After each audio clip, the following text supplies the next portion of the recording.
ಮತ್ತೊಂದು ಕಡೆ ಮೈಸೂರು ಇವತ್ತು ಬಿಜೆಪಿ ಹಾಗೆ ಕಾಂಗ್ರೆಸ್ ಕಾರ್ಯಕರ್ತರಿಂದ ರಣರಂಗವಾಗಿತ್ತು. ಮೂಡ ಹಗರಣ ಆರೋಪದ ವಿರುದ್ಧ ಬಿಜೆಪಿ ಸಿಡಿದೆದ್ರೆ ಕಾಂಗ್ರೆಸ್ ಕೂಡ ಕೌಂಟರ್ ಪ್ರತಿಭಟನೆ ನಡೆಸಿತು. ಈ ಎರಡೂ ಪಕ್ಷಗಳ ಪ್ರತಿಭಟನೆಗೆ ಮೂಡ ಕಚೇರಿ ಬಳಿ ದೊಡ್ಡ ಹೈಡ್ರಾಮಾವೇ ನಡೀತು. ಹಾಗಾದ್ರೆ ಹೇಗಿತ್ತು ಇವತ್ತಿನ ಹಂಗಾಮ ಅನ್ನೋದರ ಕಂಪ್ಲೀಟ್ ರಿಪೋರ್ಟ್ ಎಲ್ಲಿದೆ ನೋಡಿ.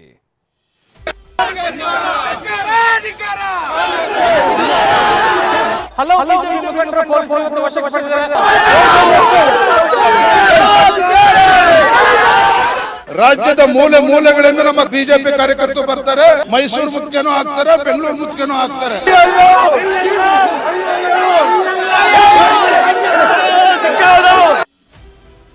ಮೂಡ ಹಂಚಿಕೆ ವಿವಾದ, ಕೈ ಕಮಲ ನಾಯಕರ ಪ್ರತಿಭಟನೆ. ಮೂಡ ಮಲ್ಲ ಯುದ್ಧ, ರಾಜ್ಯ ರಾಜಕಾರಣದಲ್ಲಿ ಮೂಡ ಸೈಟು ಹಂಚಿಕೆ ವಿವಾದ ಧಗಧಗಿಸ್ತಾ ಇದೆ. ಬಿಜೆಪಿ ನಾಯಕರು ಇವತ್ತು ಮೈಸೂರಿನಲ್ಲಿ ಬೃಹತ್ ಪ್ರತಿಭಟನೆ ನಡೆಸಿದ್ರು. ಸಿಎಂ ಸಿದ್ದರಾಮಯ್ಯ ರಾಜೀನಾಮೆಗೆ ಆಗ್ರಹಿಸಿ ಘೋಷಣೆಗಳನ್ನೇ ಕೂಗಿದ್ರು. ಈ ವೇಳೆ ಕಾರ್ಯಕರ್ತರು ಹಾಗೆ ಪೊಲೀಸರ ನಡುವೆ ದೊಡ್ಡ ಹೈಡ್ರಾಮಾವೇ ನಡೀತು.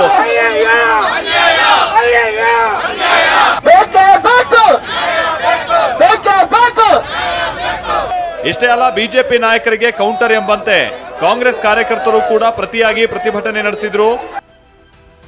ಗೂಡ್ಸ್ ಆಟೋದಲ್ಲಿ ಮೈಸೂರಿಗೆ ಬಂದ ಅಶೋಕ್, ಅಶ್ವಥ್.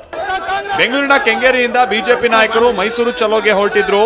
ಆದ್ರೆ ಪೊಲೀಸರು ಬಿಜೆಪಿ ರಾಜ್ಯಾಧ್ಯಕ್ಷ ವಿಜಯೇಂದ್ರ ಸೇರಿದಂತೆ ಅನೇಕರನ್ನ ರಾಜಧಾನಿಯಲ್ಲೇ ವಶಕ್ಕೆ ಪಡೆದ್ರು.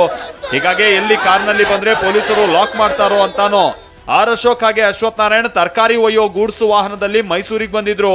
ಅಲ್ಲಿ ಪೊಲೀಸರು ಪ್ರತಿಭಟನಾಕಾರರನ್ನ ಮೈಸೂರಿನಲ್ಲಿ ವಶಕ್ಕೆ ಪಡೆದು ಬಸ್ ಹತ್ತಿದ್ರು.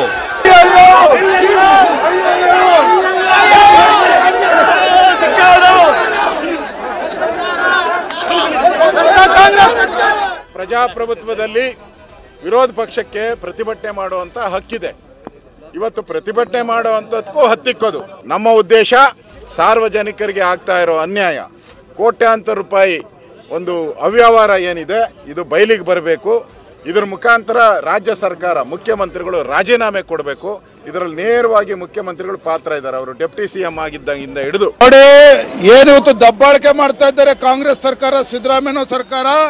ನಮ್ಮ ಹೋರಾಟವನ್ನ ತಡಿತಕ್ಕಂತ ಶಕ್ತಿ ಇವತ್ತು ಕಾಂಗ್ರೆಸ್ ಸರ್ಕಾರಕ್ಕೆ ಇಲ್ಲ. ಮುಂದಿನ ದಿನಗಳಲ್ಲಿ ರಾಜ್ಯದ ಮೂಲೆ ಮೂಲೆಗಳಿಂದ ನಮ್ಮ ಕಾಂಗ್ರೆಸ್ ಬಿಜೆಪಿ ಕಾರ್ಯಕರ್ತರು ಬರ್ತಾರೆ. ಮೈಸೂರು ಮುತ್ತಿಗೆನೂ ಹಾಕ್ತಾರೆ, ಬೆಂಗಳೂರು ಮುತ್ತಿಗೆನೂ ಹಾಕ್ತಾರೆ. ವಿಧಾನಸಭೆಯಲ್ಲಿ ಉತ್ತರ ಕೊಡ್ತೀವಿ ಎಂದ ಡಿಕೆ. ಬಿಜೆಪಿ ನಾಯಕರ ಪ್ರತಿಭಟನೆಗೆ ಡಿಸಿಎಂ ಡಿಕೆ ಶಿವಕುಮಾರ್ ಗರಂ ಆಗಿದ್ರು. ವಿಧಾನಸಭೆಯಲ್ಲೇ ಇವರಿಗೆಲ್ಲ ಉತ್ತರ ಕೊಡ್ತೀವಿ ಅಂತ ವಾಗ್ದಾಳಿ ನಡೆಸಿದ್ರು. ಮತ್ತೊಂದ್ ಕಡೆ ಸಚಿವ ಪ್ರಿಯಾಂಕ್ ಖರ್ಗೆ ಕೂಡ ಕೇಸರಿ ನಾಯಕರ ವಿರುದ್ಧ ಮಾತಿನಲ್ಲೇ ಚಾಟಿ ಬೀಸಿದ್ರು. ಅಸೆಂಬ್ಲಿ ಬರ್ತಾ ಇದೆ, ಅದಕ್ಕೆ ಮಾಡ್ತಾ ಇದಾರೆ ಅಷ್ಟೇ. ಎಲ್ಲ ಅವ್ರು ಮಾಡಿದಂತ ಎಲ್ಲ ಏನ್ ದರಿದ್ರ ಮಾಡಬೇಕು ಎಲ್ಲ ಕಂಪ್ಲೀಟ್ ಅವ್ರು ಮಾಡಿದ್ದಾರೆ. ಅವ್ರು ಮಾಡಿದ್ನ ಅವರೇ ಎಕ್ಸ್ಪೋಸ್ ಮಾಡ್ತಾ ಇದ್ದಾರೆ. ನಾವು ಅಸೆಂಬ್ಲಿಯಲ್ಲಿ ಅದಕ್ಕೇನು ಉತ್ತರ ಕೊಡಬೇಕು ಕೊಡ್ತೀವಿ. ಇವತ್ತು ಮೈಸೂರು ರಣರಂಗವಾಗಿತ್ತು. ಮತ್ತೊಂದ್ ಕಡೆ ಬಿಜೆಪಿ ನಾಯಕರು ಒಬ್ರಿಗೊಬ್ಬರು ವಾಗ್ಬಾಣಗಳನ್ನೇ ಬಿಟ್ರು.